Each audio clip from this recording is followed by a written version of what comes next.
Muy buenos días para todos. Dios los bendiga en esta mañana. Es una nueva semana, un nuevo inicio que nos da Dios para poder no solamente disfrutar de nuestras familias o trabajar desde la casa o poder hacer otras cosas que este tiempo no nos ha obligado a hacer o nos ha permitido hacer, sino también para poder tomar un tiempo y un espacio que al comenzar el día reflexionemos acerca de Dios y su palabra. Vamos a pedirle al Señor que nos hable, que su poderosa palabra y su Santo Espíritu toquen nuestro corazón para que podamos verle a Él. Dejemos de vernos a nosotros, de ver lo que podemos hacer, sino que veamos a Cristo y su obra. Padre Celestial, en esta mañana te damos gracias por este nuevo inicio de semana, gracias por bendecirnos, por permitirnos, Señor, a través de este espacio poder meditar más de ti, Señor. Te pedimos, Dios, que perdone, Señor, todos los momentos en los cuales nos hemos llenado de otras cosas, Señor, que no te glorifican, que no te agradan, Señor. Y que podamos contemplarte a ti, verte a ti, conocerte a ti, reconocer lo incapacitados que estamos para poder llegar a salvarnos por nosotros mismos y reconocer nuestra necesidad de ti. Eso es lo que queremos, Señor, en esta mañana. Te lo pedimos, Dios, en el nombre de Jesús, que esta palabra traspase nuestro corazón y toque nuestra vida, Señor. Gracias te damos en el nombre de Jesucristo. Amén.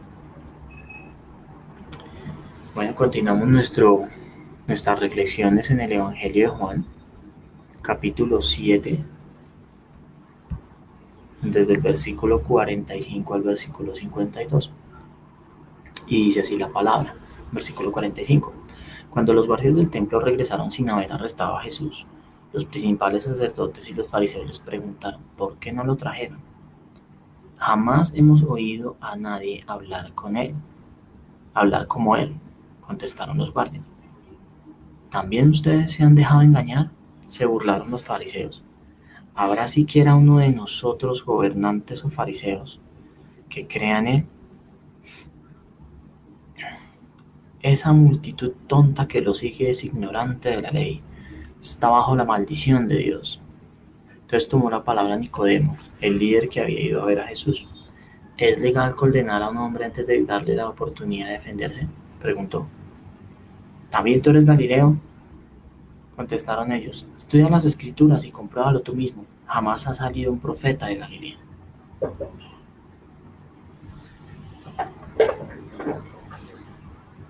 Hubo tres grupos de personas que reaccionaron a la palabra que Jesús dio en la fiesta de los tabernáculos.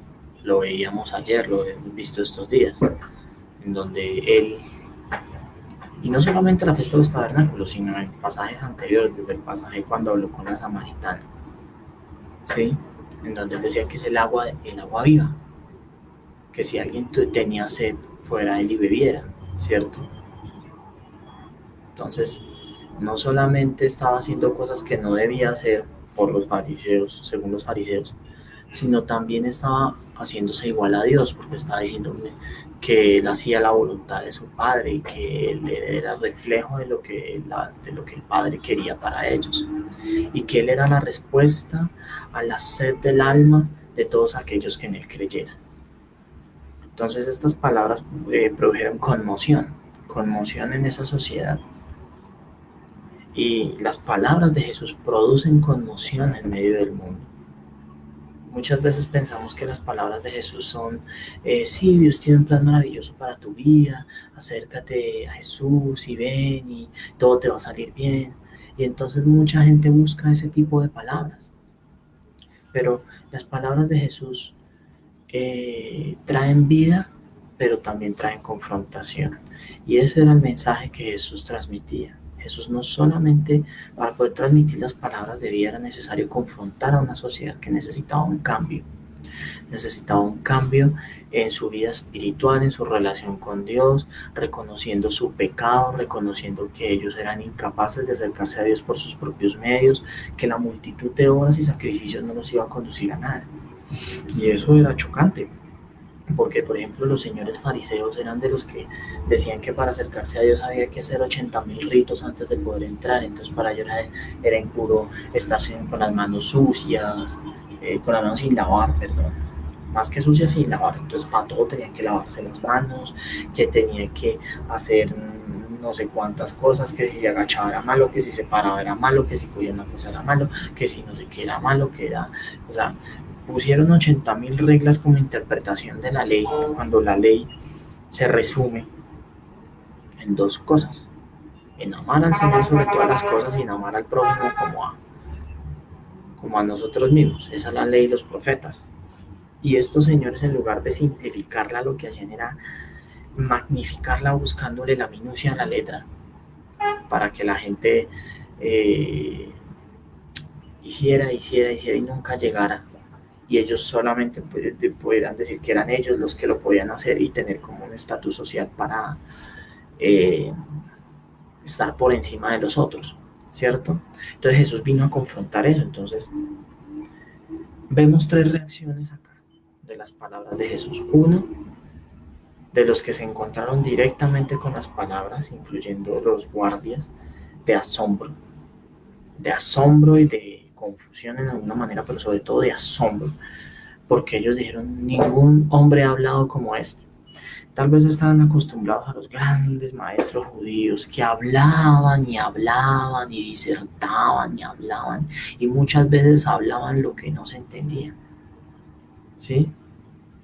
Hablaban lo que no entendían y hacían que la gente no entendiera. Entonces se enredaban, hablaban carreta. Eh, esa es la palabra. No estaba buscando otra, pero creo que la palabra más indicada. Hablaban carreta y se deshacían en prosa sobre su carreta. Y entonces la gente no entendía. Y la gente veía a esos señores como muy distantes y hacían ver a Dios como un Dios distante. Entonces decían, ¿cómo vamos a ser salvos si nos pusieron una vara muy alta? Tenemos que cumplir 80.000 reglas para poder participar de la comunión con Dios.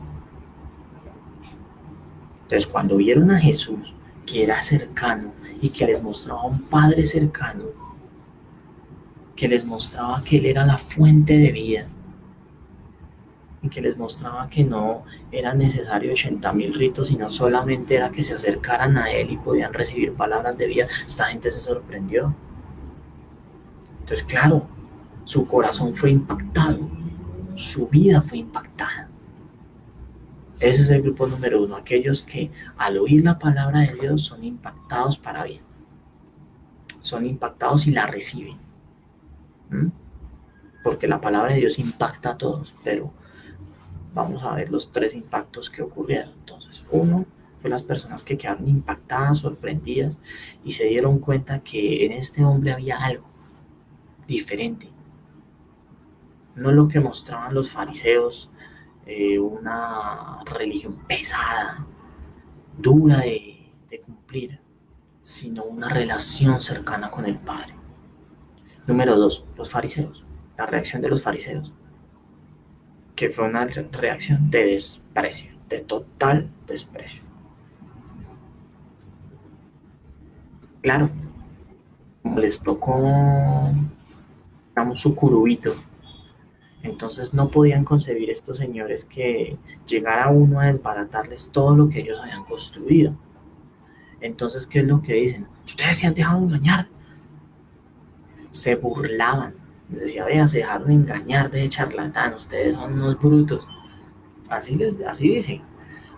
¿Habrá siquiera uno de nosotros, los gobernantes, los fariseos, los inteligentes y doctos de la ley, que crean las palabras de charlatán? No, porque nosotros somos los que sabemos y sabemos que ese señor está diciendo basura, carreta. Hay que seguir la ley de Moisés como nosotros les decimos que tienen que seguirla. No pueden seguirla de otra manera. Con las 80.000 reglas que nos hemos inventado, así es como hay que cumplir la ley de Moisés. Y así Dios se agrada de ustedes. Pero no como ese loco que dice que vengan a Él y que Él tiene una relación cercana con Dios, aparte de todo es un blasfemo. Y que solamente necesitan beber del agua que les da un poco de barbaridades y locuras que parece más de un demente, un tipo que ni siquiera ha estudiado y que viene de Galilea, de una región de pobres, de un poco de zarrapastrosos. Utilizo estas palabras porque les voy a leer una versión en donde las palabras son más fuertes que las que estoy leyendo acá. Esa multitud tonta utiliza acá esta versión y es la versión más cercana a la versión que encontré en los comentarios que estudié, porque la mayoría dice, esa gente no sabe, como que suaviza un poco la cuestión, pero en esta versión sí dice esa multitud tonta que lo sigue es ignorante, o sea, les dice un poco de brutos allá, un poco de gente que no entiende la ley. Nosotros somos los que la hemos interpretado y la hemos entendido. Entonces viene un loco acá y les dice cualquier cosa y les llena el oído a viento y se lo creen. Pero no, no es así. Eso no es lo que él diga, es lo que nosotros decimos. Y es la ley de Moisés la que hay que cumplir y hay que cumplirla según nuestros parámetros. Y esta gente no se ha dado cuenta que ellos ni siquiera sabían cuál era el sentido de la ley de Moisés. El sentido de la ley de Moisés apunta a Cristo, apunta a mostrar nuestra condición pecaminosa, porque eso es lo que hace la ley. La ley simplemente descubre nuestro pecado. Por culpa de nuestro pecado, la ley se vuelve eso, porque la ley es buena, es santa, es perfecta, y lo dice el apóstol Pablo, la ley es buena. ¿Por qué? Porque es el estándar de Dios y es lo que muestra el carácter de Dios. Pero ante el carácter de Dios, nosotros somos expuestos y nos damos cuenta que no somos capaces de podernos acercar a Dios. ¿Por qué? Porque como dice el apóstol Santiago, cualquiera que es culpable de un punto de la ley se hace culpable de todo. O sea, la ley implica que debemos cumplirla toda completa, todo el tiempo, lo cual es imposible. Algunos de nosotros alguna vez hemos mentido, alguna vez hemos robado, bien sea no hablando de un hurto en la calle, sino hemos robado tiempo, hemos malgastado nuestro tiempo o hemos hecho cositas pequeñas que pensamos que no son robo, ay, que son coger 100 pesitos, que es coger un borradorcito, que es coger un lapicito de la oficina, ¿sí? Cosas de esas, que es decir, una mentirilla piadosilla, blanquita. ¿Mm? ¿Qué es ver esto o lo otro? ¿Sí? ¿Qué malo hay en ir a una fiestica de vez en cuando? ¿Sí?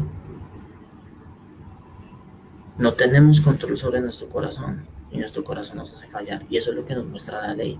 Pero estos señores no lo habían entendido, ellos habían entendido era que la ley había que obedecerla de tapa a tapa y adicionalmente había una serie de reglas que hacían que uno interpretara esa ley para poderla obedecer de tapa a tapa. El problema es que esa interpretación no eran ni 5, ni 10, ni 15 puntos, sino eran libros enteros y interpretaciones vanas, interpretaciones que no tenían un sentido físico. ¿Qué sentido físico tiene? ¿Usted cree que a Dios le importa si usted se lava o no se lava las manos?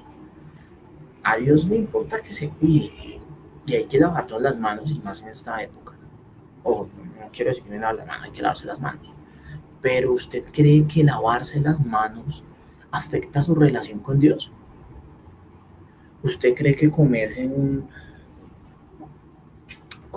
una picada, comerse una morcilla, comerse un chorizo, comerse un chicharrón así bien peludo, bien donde le escurre la grasa, le va a afectar su relación con Dios? No, le va a afectar su cuerpo y bastante.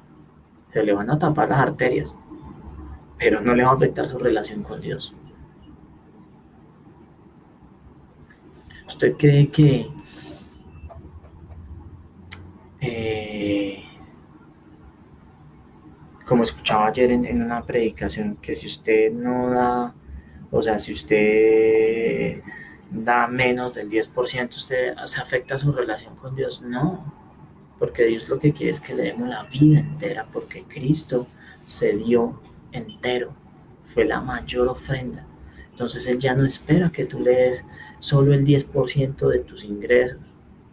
Y a Él no le importa porque Él no lo necesita. Él está esperando es que tú des tu vida para Él. ¿Mm? Pero estos señores ponían y ponían reglas, como dice en otro pasaje de la escritura, ustedes le imponen al pueblo cargas que ustedes mismos ni llevan. Entonces a la gente le decían que hicieran 80.000 cosas, pero ellos no lo hacían. Eran unos mentirosos. Y ese profundo desprecio que sentían por el pueblo lo manifestaban en esto.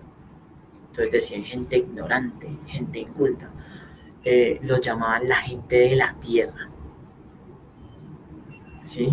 Y decían en sus reglas que no podían ni andar con ellos, ni confiarles cosas de valor, ni darles una hija. Entonces, por ejemplo, un fariseo no le iba a dar una hija a una persona del común, porque decían que era como mandarla amarrada frente a un tigre, frente a una bestia. ¿Sí? Se la iba a devorar. Entonces, así era el desprecio tan profundo por la gente. En la versión que encontré de estudio, decía esa chusma, así, literal. Se la leo, mire, se la leo. Dice, esa chusma que no conoce la ley, maldita sea. Los maldecían por demás.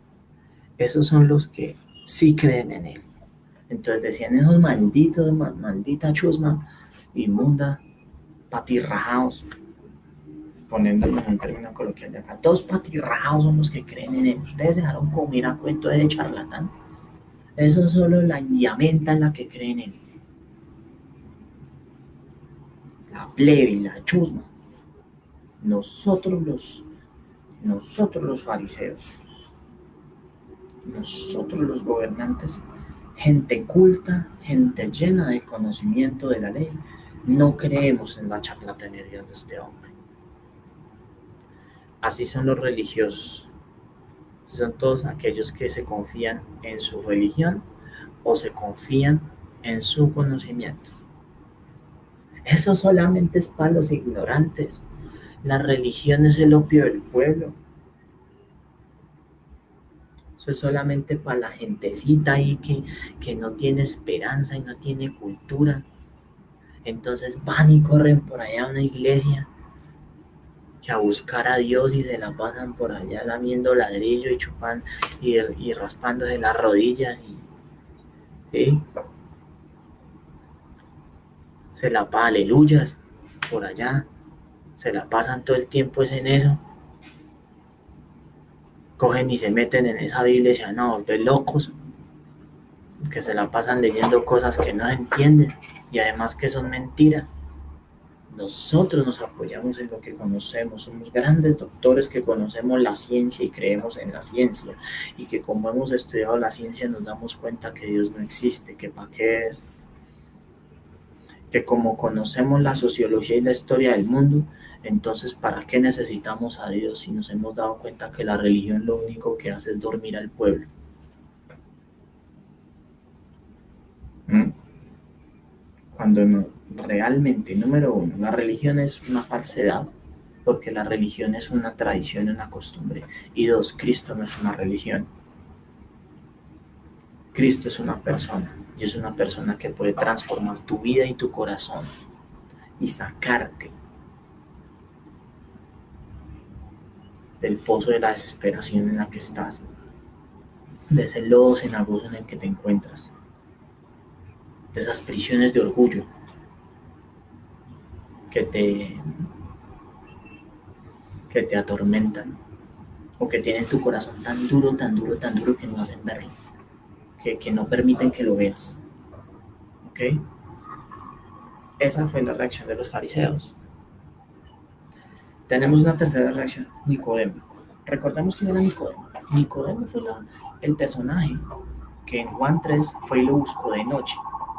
Él era un fariseo, pero lo buscó de noche. Tenía miedo de lo que dijeran, del que irán.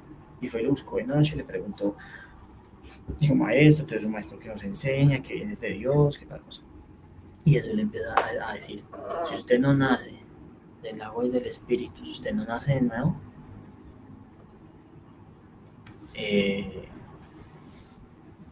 no va a tener vida eterna. Y le decía, ¿cómo así que necesito nacer de nuevo? O sea, ¿es que acaso me toca volverme a meter en el vientre de mi mamá si ya soy un viejo? Le decía, es necesario que nazca el agua del Espíritu.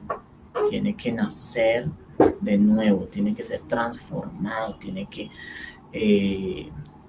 arrepentirse y reconocer que usted necesita a Dios para que su espíritu sea renovado, para que su espíritu nazca, porque usted está muerto en sus pecados. Y le decía, usted siendo maestro de Israel no entiende esto, porque es que la escritura habla de mí, la escritura habla de esto desde el principio. Ese es Nicodemo. Y este hombre llega y les dice a sus compañeros de, de asamblea y a sus copartidarios, porque los fariseos eran un partido, no solamente era una secta religiosa, sino un partido político, les dijo, venga, o sea, no vamos a escucharlo primero, o sea, es que acaso no es permitido que a un hombre se le escuche primero, es necesario, y él lo hizo citando la escritura, pero lo hizo de una manera tímida, o sea, ay, venga, sí, ¿por qué no lo escuchamos primero? Pero no dijo, no, escuchémoslo porque este man está hablando la verdad de Dios, yo ya lo escuché, me lo explicó, me lo dejó ver, escuchémoslo, derribemos esas barreras que tenemos y abramos un poquito la mente para poder entender que Él trae palabras de vida, porque Él viene de parte de Dios. O sea, no lo hizo de esa manera vehemente y convincente, sino lo hizo como todo, ay, ¿por qué no lo escuchamos? Ay, amigos, amiguitos, ¿por qué no lo escuchamos? Y es una actitud que muchas veces nosotros los creyentes, ya hablando de manera creyente, tenemos hacia las personas que no conocen, y es esa. Somos tímidos para hablar, disfrazamos las cosas y, ay, Cristo tiene un plan maravilloso para tu vida. No. Nosotros debemos hablar de manera vehemente acerca de este Cristo que está en la Biblia. Y digamos, es una de las razones por las cuales todos los días me levanto a hacer esto. Es para hacerlo, hacer algo que no había hecho hace mucho tiempo, y era hablar de este Cristo de la Biblia, de este Cristo que está aquí reflejado, no de un Cristo como el que muestra la religión tradicional, un yeso allá, un carilavado, todo como enclenque, o lo que nos muestran a veces otras iglesias en donde es Cristo tiene un plan maravilloso para tu vida y está dispuesto a darte toda esa felicidad, y como poniéndolo como una especie de genio de lámpara, y Cristo no es el genio de la lámpara. Cristo es el Señor y el Salvador, y es necesario mostrarlo como tal. Sí, Jesús nos ama, y por amor, y por ese amor eterno, fue que vino y ofrendó su vida, derramó su sangre, ofrendó su vida. ¿Pero a causa de qué? De nuestro pecado, de que ofendimos a un Dios santo, y de que ese Dios santo y justo no tolera el pecado. Que es un Dios misericordioso, sí, claro, es un Dios misericordioso, porque nos permite vivir un día más, porque podemos disfrutar de su creación, porque los cielos cuentan su gloria, y Él da su bondad gratuita, ¿sí? Y en su misericordia permite que tanto los que conocemos como los que no conocen podamos disfrutar del sol un día más. Él hace salir el sol para los buenos y malos, ¿sí? Pero eso no quiere decir que Él vaya a pasar por alto los pecados de todos aquellos que no creen en Cristo. Eso no quiere decir que Él vaya a pasar por alto los pecados del hombre. Va a llegar el día en que va a ejecutar su justo juicio que ya está decretado. Y todo aquel que no crea en Cristo, en la oferta gratuita del Evangelio, de ese amor maravilloso que Dios proveyó, conociendo que nosotros, rebeldes, impíos, no éramos capaces, y que vivimos en abierta rebeldía contra Dios, conociendo esa condición, hizo lo que nadie pensaría, que es Él mismo ofrecer la salida, y es decir, tengo misericordia y les doy mi amor a través de mi propio Hijo, para que sea Él el que ejecute lo que ustedes no son capaces de hacer, que es vivir como ustedes deberían vivir, cumpliendo la ley total, muriendo como ustedes deberían morir, porque ustedes merecen el castigo que Cristo recibió, pero no lo reciben por amor porque Cristo ya lo recibió todo y satisfizo mi ira, y por su resurrección les doy vida nueva, porque al haber resucitado Cristo, significa que Él venció al pecado. Si Cristo no hubiera resucitado, la obra habría quedado incompleta. Cristo murió como sacrificio perfecto, pero resucitó. Y ese es el mensaje que se debe transmitir completo. No solamente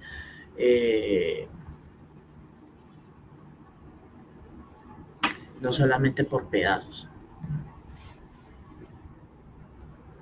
No solamente decir, porque de tal manera amó Dios al mundo que daba a su Hijo unigénito para todo aquel que en él cree no se pierda, mas tenga vida eterna, sino también hay que decir esto, que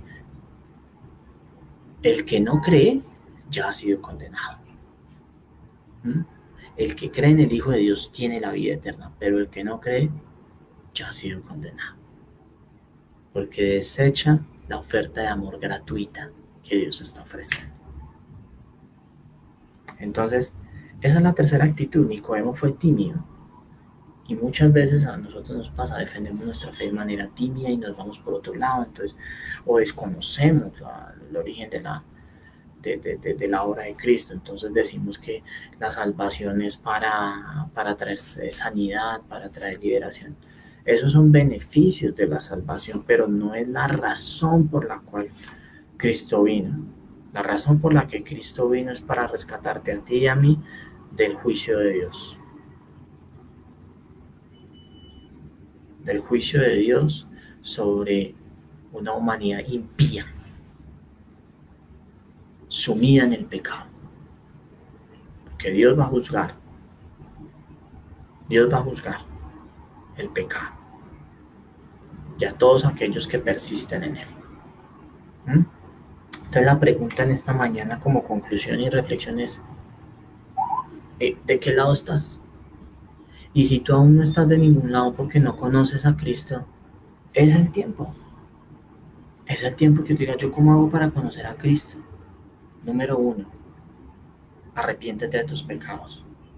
Pídele al Señor que te perdone, reconoce que has sido impío. No, pero es que yo no mato, yo no robo, yo no hago nada de esas cosas. Eso, decirlo de esa manera es orgullo. Es orgullo. Porque en algún momento de tu vida has pecado. Creerse bueno no te hace bueno. Yo me puedo creer la mejor persona del mundo. Y mucha gente podrá decir, esta persona es muy buena gente. Pero en mi corazón hay muchas cosas que deshonran a Dios. En mi corazón hay muchas cosas que deshonran a Dios. Tú puedes ser una persona grosera, tener vicios, decir mentiras, ser una persona que se enoja con todo el mundo, entonces se la pasa peleando, robas tiempo. Podría decir muchas cosas. Tienes en primer lugar hobbies, idolatras, por ejemplo, el fútbol. Ahorita los que idolatran el fútbol están desesperados porque no hay fútbol. Idolatras a tu familia, idolatras el dinero, vives en función del dinero. No haces que el dinero viva en función de ti, sino tú vives en función del dinero. Tus ojos son signo pesos. Cosas de esas que todos tenemos. Envidia, celos, pleitos, chismes, lujuria. En algunas has caído. Unos caen más que otros, pero todos tenemos. Si tú te examinas, realmente le dices al Señor, ayúdame a examinarme, porque es Dios quien pone esa convicción. Él te va a mostrar en dónde estás mal. Y ahí te vas a dar cuenta lo horrendo que es tu pecado. Porque te vas a dar cuenta que hay un Dios sentado en su trono, que es un Dios santo, que está apartado de eso y lo aborrece, porque las escrituras nos muestran que Él aborrece todo eso. Y en esa condición somos enemigos de Dios, ¿no? Entonces, primero es eso, reconocer que somos enemigos de Dios todo el tiempo, que necesitamos arrepentirnos de esa enemistad con Dios y de vivir una vida sin Él. Y tercero, que ¿Cómo hacemos para correr nuevamente hacia Él?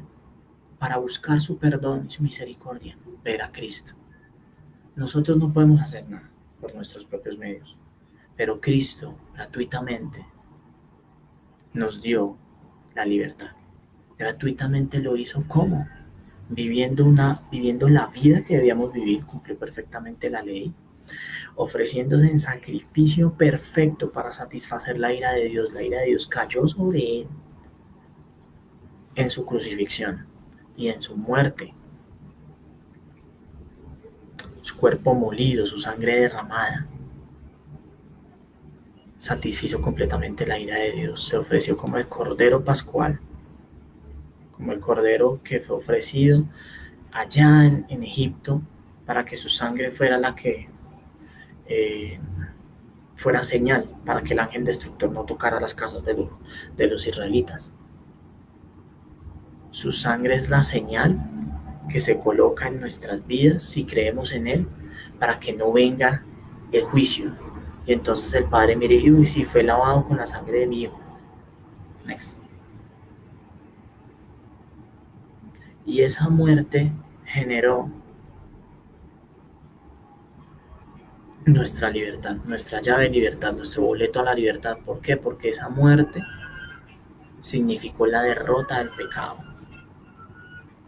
Y cuando Jesús murió y resucitó, resucitó para darnos vida nueva. Entonces, como decía Pablo, ya no vivo yo, mas vive Cristo en mí. Y lo que ahora vivo en la carne, lo vivo en la fe del Hijo de Dios, el cual me amó y se entregó a sí mismo por mí. Entonces, Cristo viene a morar con nosotros a través del Espíritu Santo y nos da una vida nueva. Nos da una vida nueva para que vivamos en Él. Ya no somos esclavos del pecado. Si creemos en la obra sustitutiva perfecta de Cristo, nosotros somos incapaces, no podemos hacer nada por nuestros propios medios. No podemos buscar la salvación ni dando limosna, ni yendo todos los domingos a la iglesia, ni siendo bueno con las personas. Eso no te va a llevar a la salvación. La salvación te lleva solamente si crees en el Hijo de Dios y en su obra perfecta, crees que Él es la segunda persona de la Trinidad, que Él es Dios y que vino a esta tierra para mostrarnos al Padre y para salvarnos, traer salvación y restaurar la relación con Dios, a que tengamos una relación correcta con Dios. ¿Ok? Cuando tú haces eso, vas a estar del lado de los que escucharon a Jesús y se asombraron. Y dicen, nadie nos ha hablado así.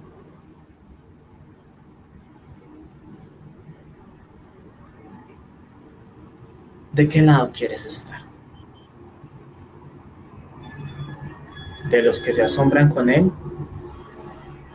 ¿De los tibios? ¿O de los incrédulos? Que el Señor nos ayude en esta mañana a estar del lado correcto. Amigos, Dios los bendiga, Dios los guarde, los bendigo en este día. Y que tengan un muy buen día, un excelente día. Que el Señor los guarde, que esta palabra llegue a su corazón. Feliz día. Chao.